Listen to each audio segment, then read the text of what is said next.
నమస్కారం. నేను మీ జాహ్నవి. మనతో ఉన్నారు ప్రముఖ జ్యోతిష్య వాస్తు పండితురాలు, ప్రముఖ ఆధ్యాత్మికవేత్త మన తనుష్క గారు. అయితే మహాలయ పక్షాలకు సంబంధించి మనందరికీ ఇంకా ఎన్నో సందేహాలు ఉన్నాయి కదా. మరి ఒక్కసారి అమ్మ మాటలు అడిగి తెలుసుకుందాం. నమస్తే అమ్మ. నమస్తే. అయితే అమ్మ, ఈసారి మహాలయ అమావాస్య రోజు సూర్యగ్రహణం కూడా ఉంది అంటున్నారు. అవును. అయితే ఈ సూర్యగ్రహణము, అమావాస్య ఈ రెండింటి ఇంపాక్ట్ ఇంకా చాలా ఉంటుంది అంటున్నారు. ఇది వాస్తవమేనా? నిజంగా ఉందా? ఒకవేళ ఉంటే ఏ రాసుల మీద ఎలాంటి ఇంపాక్ట్ పడబోతుంది? ఓకే. జనరల్‌గా మనం వచ్చి అమావాస్య అనేటప్పుడు సూర్యుడు, చంద్రుడు కలిసి ఉన్న తిథిగా అమావాస్య అని అంటాం. అయితే ఇక్కడ ఏమైపోతుందంటే పర్టికులర్‌గా సూర్యగ్రహణం అనేటప్పుడు అక్కడ చంద్రుడిని కూడా కలిసి పడుతుంది గ్రహణం కదా. సో అప్పుడు ఏమైపోతుంది, తల్లి తండ్రి ఇద్దరు కూడా అసలు ఆ గ్రహణం వల్ల బాధపడుతూ ఉంటారు. అప్పుడు కొన్ని రాశులకు మంచిది కాదు ఇవి. సో అక్కడ ఏమైపోతుందంటే అందరికీ ఏమవుతుంది, గ్రహణం అంటేనే పర్టికులర్గా ఏదన్నా కొన్ని రాశుల్లో ఏమవుతుందంటే అసలు కొంతమందికి అసలే కలిసి రావు. ఆ గ్రహణం వచ్చినప్పట్లోంచి మాకు ఆరోగ్యం బాగాలేదండి, లేదా మా ఇంట్లో గొడవలు అవుతుంది, ఎప్పుడు ఏదో ఒక సమస్యలు ఎక్కువ ఉంటా ఉంది అని చెప్తూ ఉంటారు. అవి నిజమే. ఇప్పుడు ఇది వచ్చి ఏమవుతుందంటే సూర్యుడు కన్యా రాశిలో ఉన్నాడు. మేజర్గా కన్యా రాశి వాళ్ళకి అసలే బాగాలేదు ఈ గ్రహణం. ఇంకొకటి చెప్పాలంటే అది అమావాస్యలో వచ్చిన పవర్ఫుల్ టైమింగ్లో, అది కాకుండా ఏంటంటే మనకి ఇది అంటే పెద్ద అమావాస్య, సో ఆ టైమింగ్లో వస్తుంది. సో అది ఒక మేజర్ రీజన్ చెప్పాలి. అంటే జనరల్గా ఏంటంటే కొన్ని జాతకాలకు అంటే కొన్ని రాశుల వరకు మంచిది కాదు. అంటే మిథున రాశి వాళ్ళకి, తర్వాత కర్కాటక రాశి వాళ్ళకి, సింహ రాశి వాళ్ళకి, కన్యా రాశి వాళ్ళకి, ఈ 4 రాశి వాళ్ళకి అస్సలు ఈ గ్రహణం అంత మంచిది చేయదు. కొంతమందికి ఎక్కువ సమస్యలు ఇస్తుంది. సో అప్పుడు వాళ్ళకి ఆరోగ్య సమస్యలు ఉండవచ్చు, లేదా ఆర్థిక ఇబ్బందులు ఉండవచ్చు, లేకపోతే ఇంకా వేరే అసలు అంటే వాళ్ళకి ఆయుష్ పరంగానో లేకపోతే వేరే మేజర్గా కూడా ఉంటుంది. సో అదన్నీ కొంచెం చూసుకోవాలి. సో ఎవరైతే కానీ ఈ అమావాస్య వచ్చిన టైమింగ్లో ఇంత సమస్యల్లో బాధపడుతున్నామంటే తప్పకుండా ఏదైనా మంచి ఒక పండిట్ని కలిసి పూజలు చేసుకోవాలి. ఇప్పుడు వాళ్ళ జాతకాన్ని ఫుల్ అనలైజ్ చేసి మంచిగా చెప్పేవాళ్ళంటే అలా చూపించుకుని చేసుకోవడం మంచిది. సో ఎప్పుడైనా కానీ మనం గ్రహణం అంటేనే నార్మల్గా ఏదో అనుకుంటారు. కొన్ని గ్రహణాలు అస్సలు మంచిది కాదు. మనకు అది కూడా ఇండియాలో కనిపించదు, కానీ ఏమిటంటే నైట్ టైంలో వస్తుంది ఆ గ్రహణం. సూర్యగ్రహణం అనేది నైట్ 9 తర్వాత స్టార్ట్ అవుతుంది. అంటే ఎర్లీ అవర్స్ నెక్స్ట్ డే 3కి వచ్చి 3:30 లోపల అయిపోతుంది అనమాట. అక్టోబర్ 2 ఉంది కదా, సెకండ్ నైట్ స్టార్ట్ అవుతుంది. అంటే 3 కూడా ఉంటుంది 2 రోజులు కలిసి వస్తుంది. కానీ ఇది వచ్చే వేరే కంట్రీలో కనిపిస్తుంది, కానీ మనకి ఇక్కడ ఇండియాలో ఏంటంటే అది నైట్ టైం కాబట్టి మనకు కనిపించదు. కానీ కొంతమంది ఏమంటారు, ఇక్కడ కనిపించలేదు కదా, పెద్ద సమస్య లేవు అని అంటారు. కానీ కొన్ని రాశుల వరకు కలిసి రాదు. ఏమేమి రాశులు? అదే మిథున రాశి, కర్కాటక రాశి, తర్వాత సింహ రాశి, కన్యా రాశి వాళ్ళకి.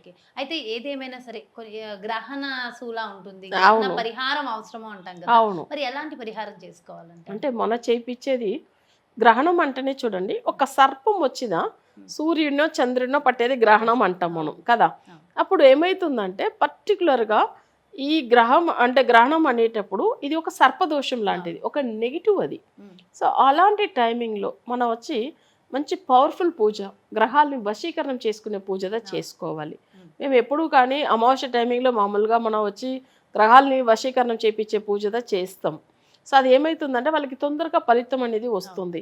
ఇప్పుడు ఇలాంటి టైమింగ్లో ఆ చేసే పూజ అనేది ఇప్పుడు మనం ఒక్కసారి చేసే ఫలం ఎంత ఉంటుందో దానికంటే 10 times ఎక్కువ ఉంటుంది ఫలితం. ఓకేనా. సో ఆ ఫలితం అనేది అంత మంచిగా ఉంటుంది. ఇది చాలా పెద్ద అమావాస్య ప్లస్ గ్రహణం టైమింగ్లో పూజ చేయడం ఇంకా మంచిది, అసలు చాలా బాగుంటుంది. అంటే గ్రహాలని వశీకరణం చేసేది. సో అట్లా చేసుకోవాల్సి ఉంటుంది. కొంతమంది అస్సలే జాతకాల్లో ఏమవుతుందంటే ఇప్పుడు నెగిటివ్ ఎఫెక్ట్ ఉండి చాలా సఫర్ అవుతూ ఉంటారు. సో అలాంటి వాళ్ళకి ఈ పూజ మంచి చేస్తుంది. అయితే మీరు ప్రత్యేకంగా అమావాస్య రోజు పూజలు చేస్తున్నారు. అవును. ఆ రోజు క్రితం వీడియోలో కూడా మీరు చెప్పారు. అయితే ముఖ్యంగా ఈ రాసుల వారికి కూడా దాని ఇంపాక్ట్ ఉంటుందా? అవును. ఆ పూజలో పాల్గొనడం వల్ల? అవును, తప్పకుండా. వాళ్ళకి వచ్చి ఇప్పుడు ఎవరైనా చూడండి, ఇప్పుడు మిథున రాశిలో ఉన్నారని అనుకోండి, వాళ్ళ జాతక పరంగా వాళ్ళకి ఆ 1 వీక్లోనే తెలుస్తుంది హెల్త్ విషయం కానీ వాళ్ళకి వేరే సమస్యలు ఏముందని. అసలు ఇవన్నీ వాళ్ళ ఆ టైమింగ్లో చూస్తే అర్థమైపోతుంది ఇప్పుడు మనం చెప్పింది నిజమా కాదని. అంటే కొన్ని జాతకాలకు అంత అసలు వెంటనే వాళ్ళకి తెలుస్తుంది, అయ్యో నాకు బాగాలేదు అని అంటారు చూడండి. తప్పకుండా వాళ్ళకి రెమెడీ చేయించి మంచిగా చేస్తాం మేము.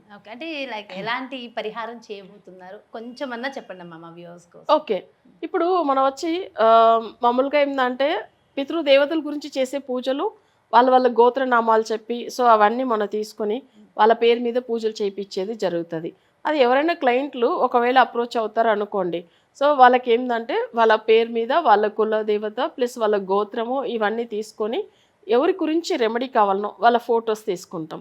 ఇవన్నీ తీసుకున్న తర్వాత వాళ్ళ అడ్రస్ కూడా తీసుకొని వాళ్ళ పేరు మీద ఆ పూజలు అంటే ఇప్పుడు సపోజ్ మనం వచ్చి ఏంటంటే ఇప్పుడు మహాలయ అమావాస్య గురించి అది చేపిస్తాము. తర్వాత గ్రహణం గురించి ఉంటుంది కదా, సో ఈ 4 రాశి వాళ్ళు ఎవరైనా ఉంటే దానికి సంబంధించింది చేపిస్తాము. అవి కాకుండా వేరే నెగిటివ్ ఎఫెక్ట్ వల్ల బాధపడే వాళ్ళు ఉంటారు చూడండి, వాళ్ళకి వశీకరణ పూజలు ఉంటుంది, అదిని చేపిస్తాం.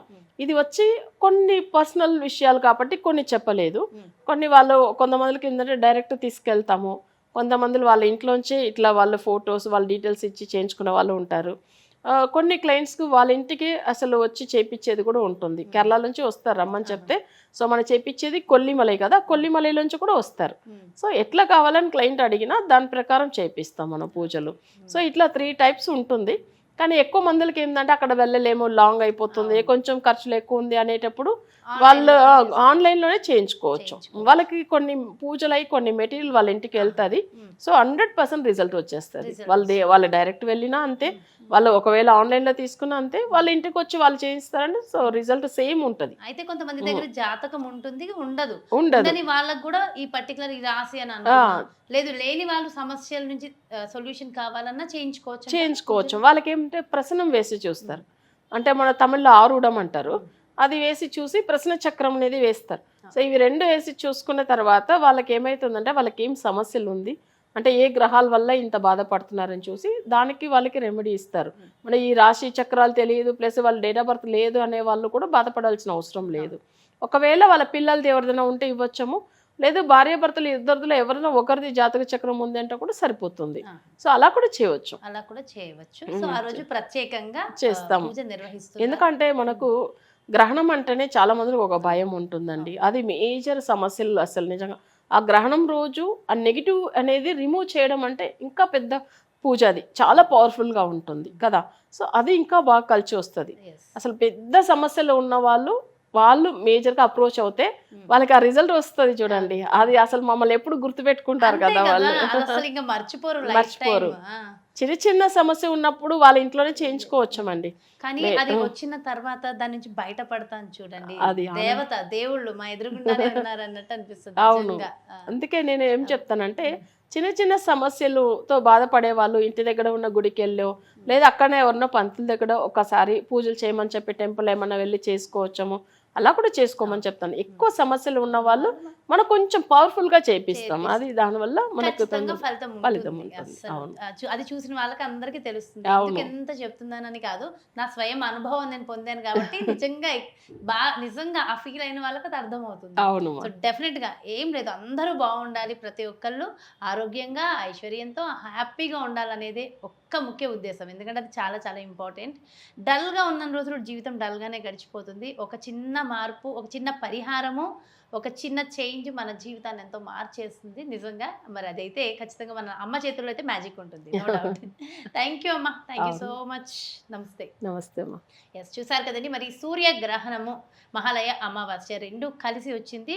ఆ సూర్యగ్రహణ ఇంపాక్ట్ ముఖ్యంగా 4 రాసుల మీద ఉంటుంది. సో అన్ని రాసుల వారు కూడా చిన్న చిన్న పరిహారాలు చేసుకోవడం మరింత మంచి చేకూరుస్తుంది. అలాగే ప్రత్యేకించి ఆ రోజు మన తనుష్క అమ్మ నిర్వహించేటటువంటి పూజలకు సంబంధించి వివరాలు కావాలన్నా, ఆ పూజలో ప్రత్యక్షంగానో డైరెక్ట్గానో లేదా ఇండైరెక్ట్గానో పరోక్షంగానో మీరు పాల్గొనాలి, వివరాలు కావాలంటే క్రింద మీ అందరి కోసం డిస్ప్లేలో నెంబర్స్ ఇవ్వడం జరుగుతుంది. ఆ నెంబర్లకి కాల్ చేయండి.